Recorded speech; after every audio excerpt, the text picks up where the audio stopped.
నాగర్ కర్నూలు జిల్లాలో కుమ్మెర జాతరలో జరిగిన అమానుష ఘటనను నిరసిస్తూ కరీంనగర్ కలెక్టరేట్ ఎదుట ఆందోళనకు సిద్ధమయ్యారు. మనం చూస్తున్నాం ప్రస్తుతం వారి జిల్లా రజక సంఘం అలాగే బహుజన్ సమాజ్ పార్టీకి సంబంధించినటువంటి నేతలు సమిష్టిగా పోరాటం చేస్తున్నారు. పాప జరిగినటువంటి అన్యాయం పట్ల ఆందోళన వ్యక్తం చేస్తున్నారు. వారి అభిప్రాయం జరిగింది, అసలు మీరు డిమాండ్ ఏంటి?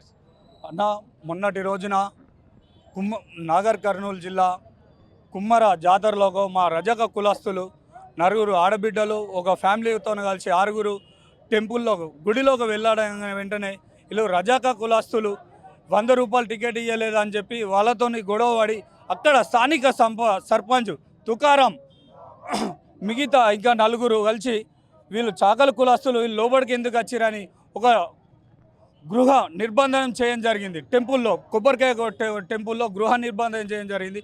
3 గంటల పాటు చిత్రహింసలు చేసి కొట్టడం జరిగింది.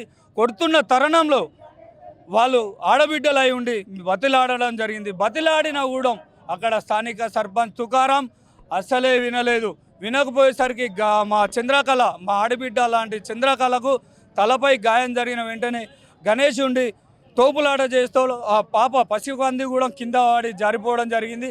ఆ జారిపోయే తరుణంలో ఆ పాప గుండె ఆగిపోయి మరణించడం జరిగింది. అయినా కూడా కనికరించకుండా 3 గంటల పాటు చిత్రహింసలు చేసినారు.